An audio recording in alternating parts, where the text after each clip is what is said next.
This presentation is entitled Train Crosswind Performance. Is there a best shape?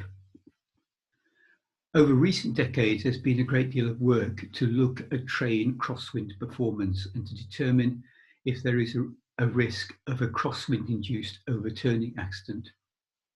The methodology for such investigations usually involves, first of all, determining what the aerodynamic force and moment coefficients are for the particular train, either through physical model testing or through computational fluid dynamics. Then using these coefficients in a dynamic model to determine the crosswind characteristic, which is effectively a plot of the accident or overturning wind speed against vehicle speed. More recently, a number of investigators have used optimization techniques to try to arrive at a best train shape. In other words, one that's least likely to have an overturning accident. These optimization techniques require something called an objective function, a target at which to aim. And a criterion for this target isn't really clear. Authors usually use some sort of force coefficient or combination of force coefficients over a specific yaw angle or wind angle range. In this presentation and in the associated blog post, I want to think about what might be the best shape for a train to withstand crosswinds, both in terms of force and moment coefficients, but also in terms of accident risk. But we begin with looking at aerodynamic moment coefficients. In a recent book, myself and colleagues have derived a fairly simple methodology for describing the force and moment characteristics for trains in crosswinds, that describes the way in which these forces and moments vary with yaw angle. It applies to side and lift force coefficients, but as well as to rolling moment coefficients, but it's with the lee rail rolling moment coefficient that I'm actually concerned here. Is defined in the normal way through a reference height and a reference area, and it effectively non-dimensionalizes the lee rail rolling moment. The formulation we've arrived at has two ranges. In the low yaw angle range, we assume that the ratio of this coefficient to its value at 30 degrees is a function of the sine of the yaw angle and an exponent n1. And in the high yaw angle range, we assume that this coefficient is given by a formulation that involves the ratio of the coefficient with its value at 90 degrees. And again, it's a function of sine of the yaw angle, and this time an exponent n2. And if we look at it in a pictorial form, we can see what it looks like there. I've plotted it here for two sample values of the rolling moment coefficients at 30 and 90 degrees, and a range of values of the exponents n1 and n2. The question arises as to how well this formulation describes the data from physical model tests or CFD.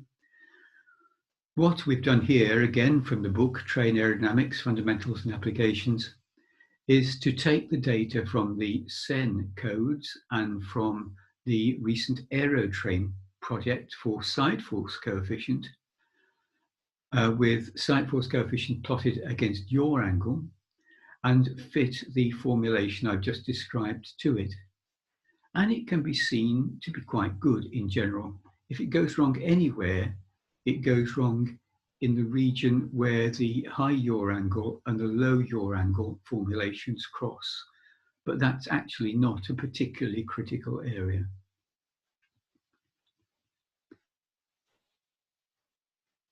The value of N1 in particular are quite interesting, because this tells us something about the train shape.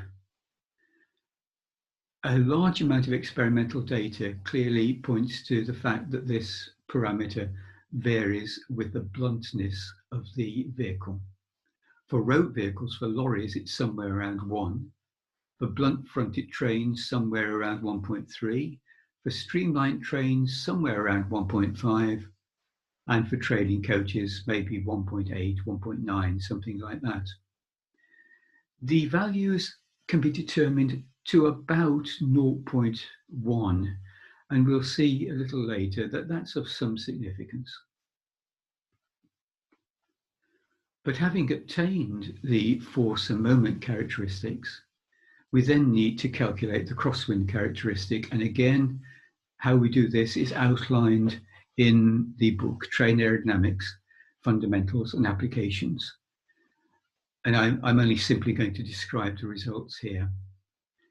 Again, we have a low yaw angle range and a high yaw angle range.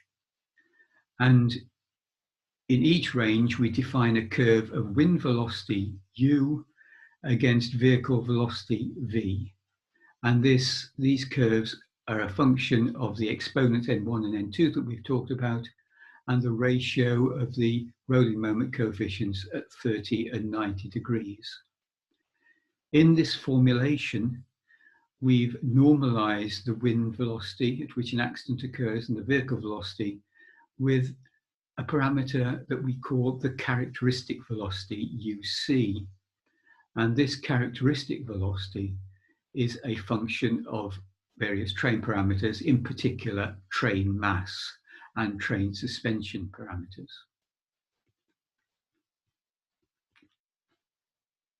In this presentation, I want also to think about how we specify the crosswind characteristic in terms of risk.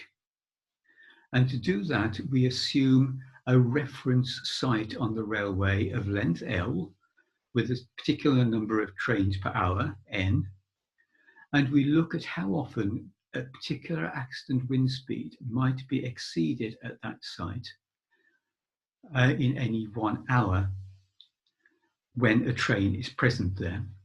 And to do that, we use the CDF of the wind speed distribution with a viable form with scale and shape parameters lambda and k dashed.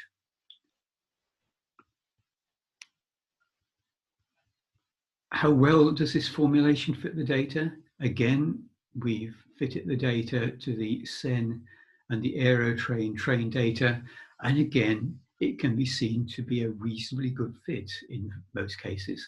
Certainly good enough on which we can base judgments as to what are the most important parameters in determining this particular characteristic.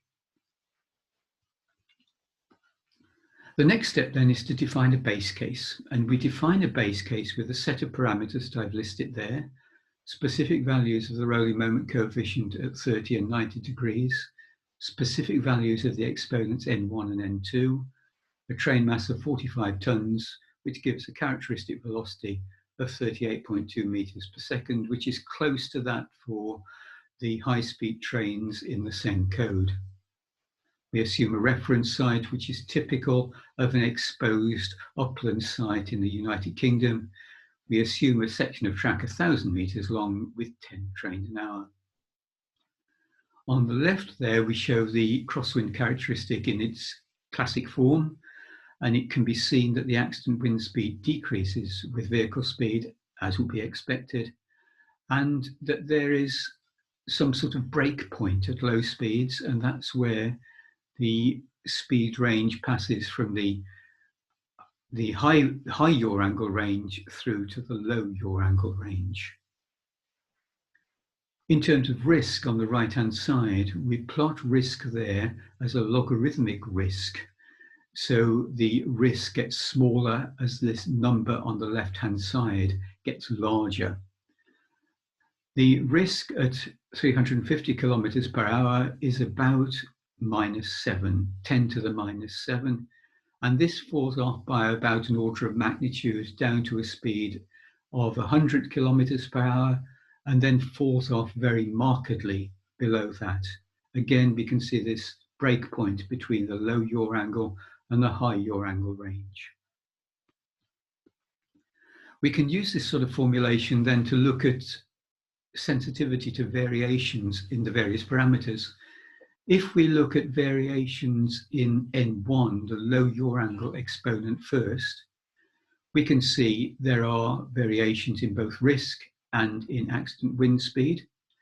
In terms of risk, over this range of values of N1, which encompasses the range of importance for trains, we can see we get a variation in risk at the highest vehicle speed of about an order of magnitude. The curves cross at about 175 kilometers per hour and then broaden out again below that. It's important to appreciate this, though, that we can only determine this parameter to probably about 0.1. And so the risk variations aren't actually that significant when we consider that variability in specifying the parameter. If we look at the parameter N2, the high yaw angle exponent, we can see that this affects primarily the low vehicle speed range, as one would expect. But we can see here variations in risk in particular by several orders of magnitude as the parameter changes. If we look at sensitivity to variations in the rolling moment coefficient at 30 degrees yaw, here we do see some larger variations, a greater sensitivity in both accident wind speed and in risk. Accident wind speed increases as the rolling moment coefficient decreases, which is what one would expect, and the risk also decreases. There are some very significant changes in risk here of maybe a couple of orders of magnitude throughout the speed range above 100 kilometers per hour. Variations in the 90-degree rolling moment coefficient are actually rather more confined to one particular speed range below about 100 kilometers per hour. Here, they can, however, be significant. So what observations then is it possible to make? Well, first of all, train overturning risk at high speeds is greater than at low speeds, which is sensible, but it shows that reducing train speed can decrease the risk very significantly. Again, for trains operating at high speeds, the low yaw angle parameters are important, and for trains operating at low speeds, the high yaw angle parameters are important, which is very sensible. It's what one would expect, but this methodology allows one to look at the effect of changing these parameters on the risk level. Risk, I would say, is particularly sensitive to the moment parameters, variations in which can result in risk variations of several orders of magnitude. The shape parameters are less important in this regard. The important thing, though, is the appropriate optimization parameters thus depend upon the nature of the train operation. If during periods of high winds, it's intended that the train speed should be reduced to a half or less of its highest value, then one needs to think about which parameters are important quite differently from the case where simply we keep the trains running at their top speed, even in the windiest of conditions. So operational conditions are likely to be important in arriving at the best train shape. Now let's think about some specific trains. Again, I turn to the data set for the Seine trains and the Aerotrain trains. These are all obtained, the force and moment coefficients, from wind tunnel results in a standard way using a single track ballasted rail simulation in low turbulence wind tunnels. And they span the range from high speed through to low speed trains. What I've plotted here for each train is the maximum speed, then the parameters that define the rolling moment characteristics that we've discussed, the characteristic wind speed, and then the risk at the maximum wind speed. Green shading indicates that the particular parameters are such that the accident risk would be decreased below the average level. and red parameters are the opposite. They indicate undesirable values of the parameters. Starting with the two high-speed trains on the list, we can see they are the ICE3 and the TGV. They tend to have rolling moment coefficients that are favourable, that are below the average value, and thus the risk will be reduced. It's not quite so simple, however. The value of the N1 exponent, the low yaw angle exponent or shape factor for the TGV isn't really as good as for the ICE3.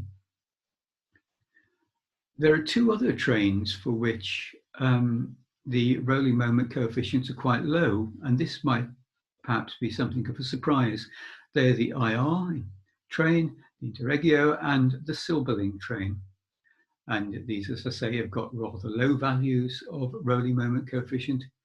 And this is because, at least for the wind tunnel test, there was very little underbody blockage, and this allowed some pressure relief and thus lower forces. Both these trains, however, are in some ways aerodynamically blunt and have values of the N1 parameter towards the non-streamlined end.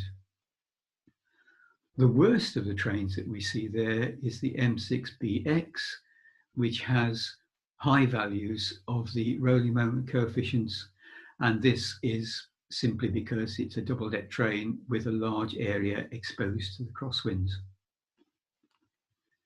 In risk terms, most of the trains have a risk at the highest vehicle speeds that they run at of between minus 8.4 and minus 7.3. The ICE3 and TGV have the lowest risk there, around minus 8, and the M6BX, the highest risk at minus 7.3. This is on the standard reference site. These risks are perhaps a little closer than one might expect, and that's because we're looking at the risk at different speeds for each vehicle. So we look at the risk for the ICE3 and the TGV at their top speeds in excess of 300 kilometers per hour, whereas for the M6BX, for example, the risk is measured at 160 kilometers per hour. The outlier there is the ADR, and that is simply because it's a very heavy train, and that results in a low risk value of minus 9. So some concluding remarks. In aerodynamic terms for high-speed trains, the low yaw angle rolling moments are the important parameters to optimize, and the ICE3 shape is best in this regard. But, and it's an important but, other factors are quite important. The vehicle characteristics, and in particular the vehicle mass, can significantly affect risk. The infrastructure characteristics, the curvature, the cant of the train, of the track, and also the topography of the track. Is it in exposed locations on top of viaducts or embankments? And also, as I pointed out, the operational mode of the train can significantly affect risk as well. So although in the abstract there might be a best shape in terms of crosswind performance, that best shape actually depends upon vehicle infrastructure and operational characteristics, as well as aerodynamic characteristics. But before we close, an afterthought. In train aerodynamics fundamentals and applications, we look at a range of parameters. One of these is nose pressure transients produced by different trains. And if we look at that, then we can see the smallest nose pressure transients expressed in peak-to-peak pressure coefficients are caused by the Volaro train shape, the ICE3 train shape, in other words. Similarly, we've made a collation of measurements of wake slipstream velocities using the normal TSI methodology. And the lowest values, again, for single and double units, are again for the S103 Volaro train shapes. and these are significantly lower than some other train shapes. So it would seem that the best aerodynamic shape of a nose or tail of a train in crosswind terms is also pretty efficient in terms of pressure transient and wake slipstream generation as well. So again, what is the best shape in aerodynamic terms? It's probably something that looks like this, the Volaro ICE3 train shape. Thank you very much for listening.